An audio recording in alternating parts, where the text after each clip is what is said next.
And what are the consequences of this affair?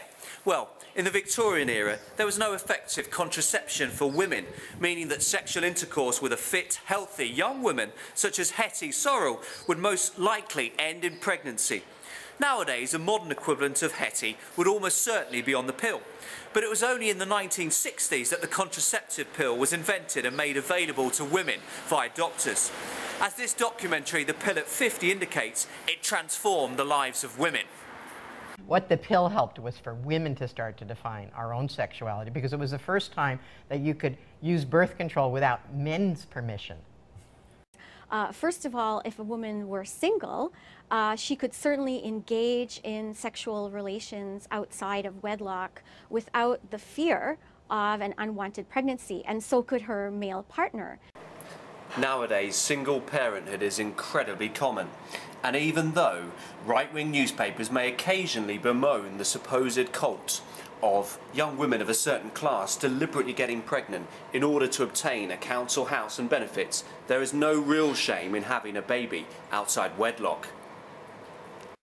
However, when Eliot wrote Adam Bede in 1859, which itself was set more than 50 years earlier, there was most certainly a shame in having a baby outside wedlock. It would have been deemed a disgrace both to yourself and to your entire family. Therefore, when Hetty realised she is pregnant, she, like Celia and Orlando and As You Like It, feels she has no option but to run away, a course as dark and dubious as a balloon journey.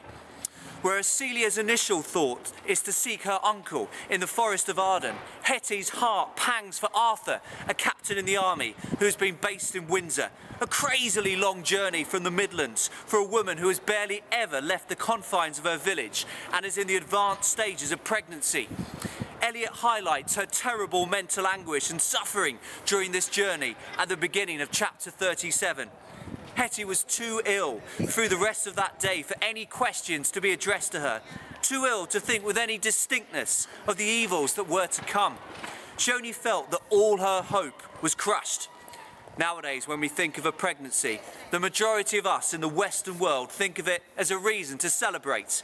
We picture the tiny face, hear the sweet little gurgles, look forward to cuddles that are to come. But this pregnancy to Hetty is full of evils, the only terrible consequences, pain, suffering, and will result in a complete, crushing end to any respectable, faintly fulfilling future. And how has this pregnancy affected the cheerful Arthur Donnithorne? Well, it hasn't. He is away in the army and soon to inherit his grandfather's estates. Eliot shows us that it is women who have most to lose when it comes to an extramarital affair. Moreover, given that it takes two individuals to create a baby, it is appallingly irresponsible and selfish for a man, especially one of a higher class and financially independent, to help cause such devastation. Godfrey Cass in Silas Marner is another man like Arthur Donnithorne in Adam Bede, who is outwardly respected but hides passive malignity. In a monumental error of judgment and lust, he has secretly married a barmaid far below his class, Molly Farron, and fathered a child with her. His brother Dunsey is the only member of his family who knows about this dishonourable liaison and is shamelessly using this knowledge to blackmail him for his own idle benefits.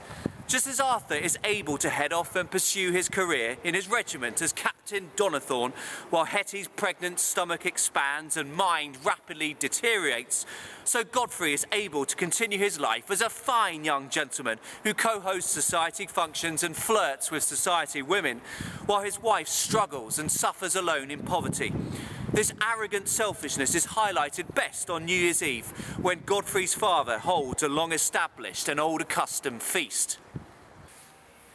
Godfrey has long toyed deludedly with Nancy Lammerter, a beauty equal to him in status and a prospective daughter-in-law that would be welcomed by his father.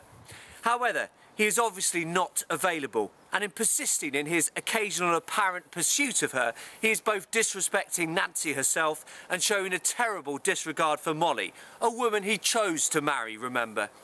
Godfrey's irresponsible recklessness is shown in the long, complex sentence at the beginning of chapter 12 that incorporates both women.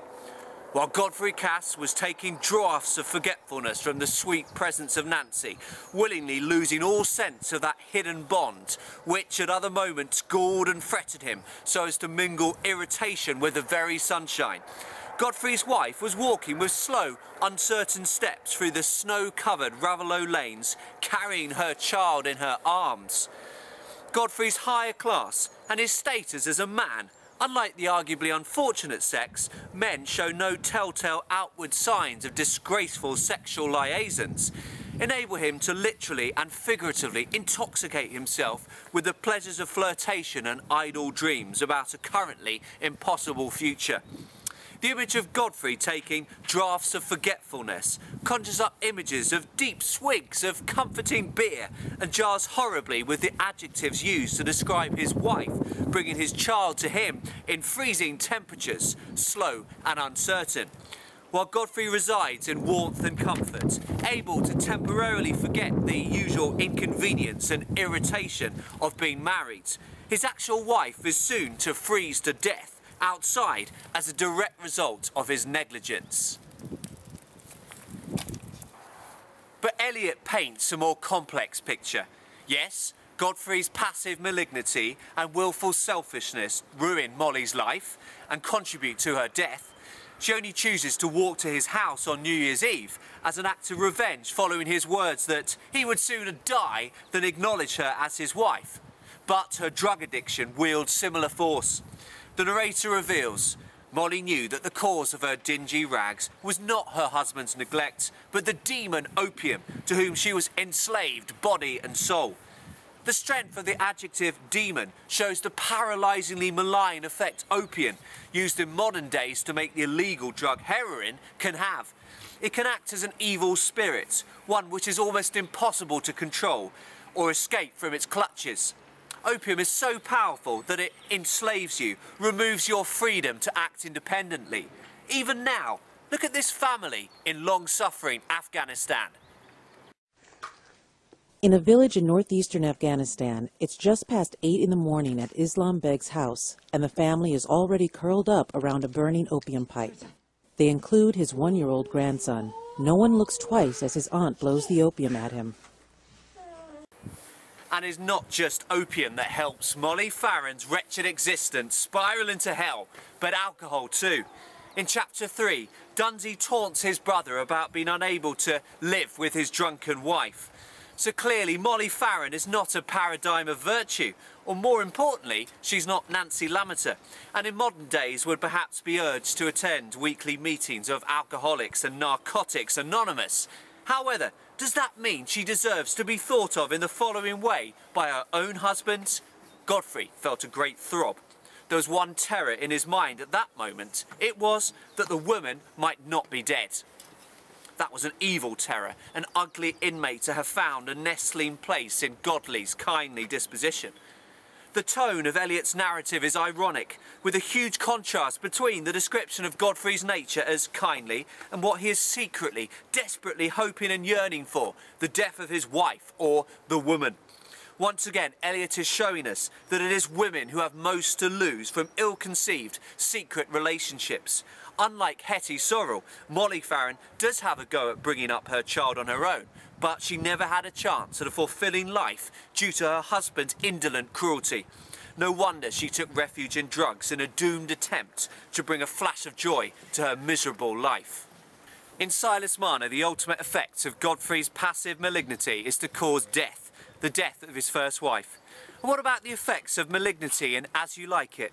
What becomes of the four? Duke Senior, Orlando, Rosalind, and effectively Celia, cruelly banished to the wilderness? Do they, like Molly Farron in Silas Marner, freeze to death in a stupor, far from the comfort of hearth and home? Do they, like Hetty Sorrell in Bede, resort to extreme acts of violence out of desperation for their fallen circumstances? Not at all. Duke Senior in particular seems to acquire a new compassion and understanding of the potential cruelty of hierarchy. In discussion with the loyal followers in the Forest of Arden, he muses on their need to kill deer for food. Here's Branner's film version once again, Duke Senior played by Brian Blessed. And yet it irks me. poor dappled fools, being native burghers of this desert city, should in their own confines with forked heads have their round haunches gored. Duke Senior's language grants additional respect to the wild animals of the forest. He graciously refers to them figuratively as burghers, or well-thought-of citizens, who are simply living in their own natural surroundings. He emphasises the brutal nature of their killing in the violent past participle gored, meaning pierced or stabbed, and stresses the cowardice of the act. The majestic beasts are killed when they're looking the other way, on their back legs, their haunches. Clearly, Duke Senior's own unfair loss of power has introduced a degree of humility into his thinking. He is now prepared to think about not just other people, but other living creatures who may suffer through no fault of their own.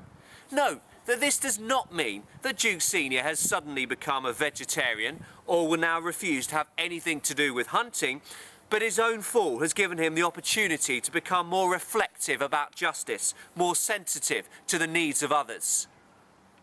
Jakers, the introspective philosopher of As You Like It, goes further than Duke Senior in his ponderings about deer and how their behaviour can reflect on the miserable malignity of humanity.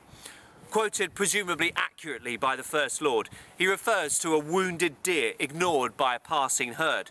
Aye, sweep on, you fat and greasy citizens, 'tis just the fashion. Wherefore do you look upon that poor and broken bankrupt there? Jakers' language is characteristically grandiose, and like Duke Senior, he deliberately personifies the deer as human beings.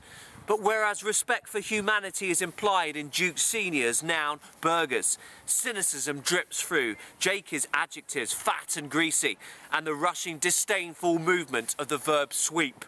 The impression is that human beings are inherently and materialistically selfish, intent on gorging themselves on life's grimy pleasures whilst ignoring the plight of others.